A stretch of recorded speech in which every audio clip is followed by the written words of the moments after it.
The Atlantic Ocean in the spring of 1943 was a theater of cold, black water and sudden violence. On any given night, the dark expanse was broken only by the rhythmic, piercing beam of a coastal lighthouse cutting through the storm. It was a bleak backdrop for a war whose outcome hung precariously in the balance. By this third year of global conflict, the Allied High Command was preparing for a massive, decisive strike against the southern underbelly of Nazi-occupied Europe.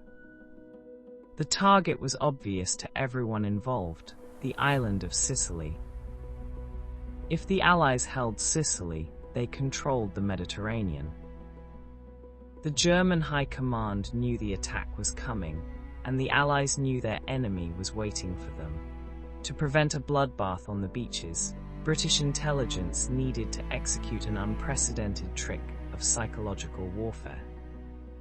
They needed to make Adolf Hitler look left while they struck right.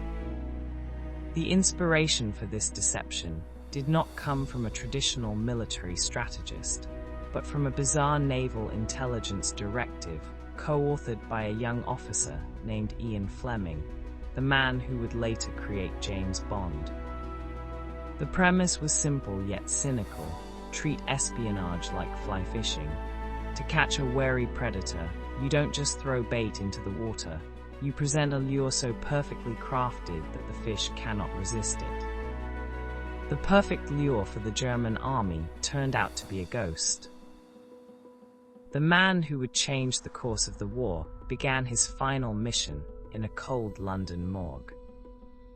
His real name was Glyndwr Michael, a destitute, homeless man from Wales who had died alone after ingesting rat poison. He had no family, no assets, and no future. But where society saw a forgotten tragedy, British intelligence saw a blank canvas. They gave him a resurrection, forging a completely fictional identity out of thin air: Captain Acting Major William Martin of the Royal Marines. To make the deception work, the masterminds of the operation knew that German intelligence, the WWII, would scrutinize every single detail. A uniform and a name were not enough. They had to build a three-dimensional human being out of pocket litter.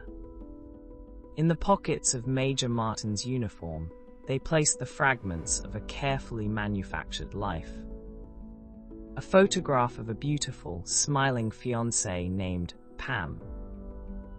Handwritten, passionate love letters expressing anxiety about his deployment. A receipt for a star sapphire engagement ring purchased from a London jeweler. An agonizingly mundane, stern letter from his bank manager regarding a small overdraft.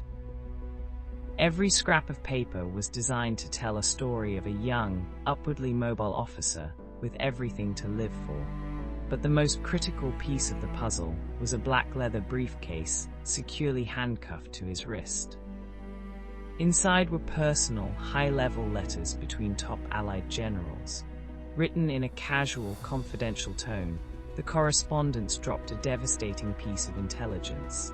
The upcoming, highly visible preparations around Sicily were a massive bluff. The real, intended targets for the Allied invasion were Greece and Sardinia. Before dawn on April 30, 1943, the black silhouette of a British submarine, the HMS Seraph, quietly broke the surface of the water just off the coast of Huelva, Spain. The location had been chosen with mathematical precision. Spain was officially neutral, but its shores were crawling with German spies and sympathizers. The shifting ocean currents at Huelva were guaranteed to wash anything floating ashore directly into the hands of local authorities, who would immediately alert the Gestapo. On the deck of the submarine, a small crew opened a specialized, ice-packed canister and gently lowered the body of the phantom captain into the freezing Atlantic surf. The dark waves swallowed him instantly, carrying the briefcase of lies toward the Spanish coast. Within hours, a local fisherman spotted the dark shape of a uniform floating face down in the morning mist. The trap was sprung.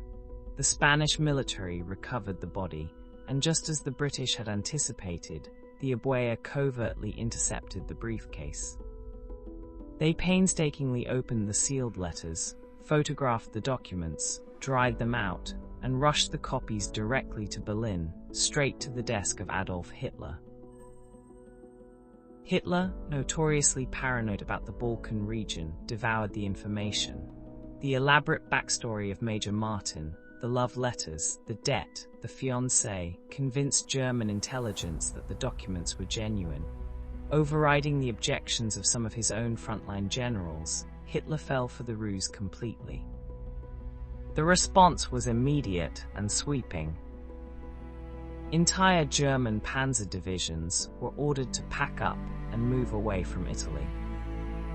Squadrons of torpedo boats and heavily armored reinforcements were diverted to Greece and Sardinia. The defenses of Sicily were systematically hollowed out, left dangerously undermanned and exposed. On July 9, 1943, the Allies launched Operation Husky, storming the beaches of Sicily. Instead of the meat-grinder resistance they had anticipated, the troops encountered a thoroughly deceived, fractured defense. Sicily fell in a matter of weeks, shattering the fascist regime of Benito Mussolini and opening the doorway to the liberation of mainland Europe. Today, in a quiet, sun-drenched cemetery in Huelva, Spain, a solitary white tombstone stands against the backdrop of the sea. For decades it bore only one name, Major William Martin, the soldier who never was. Eventually, historians and officials added a second inscription to the base of the stone, acknowledging the real identity of the man resting beneath the soil, Glyndwr Michael. In life, he was an outcast, discarded and forgotten by the world. In death, he became the ultimate weapon, a phantom soldier who fooled an empire, saved tens of thousands of lives, and quietly altered the trajectory of human history.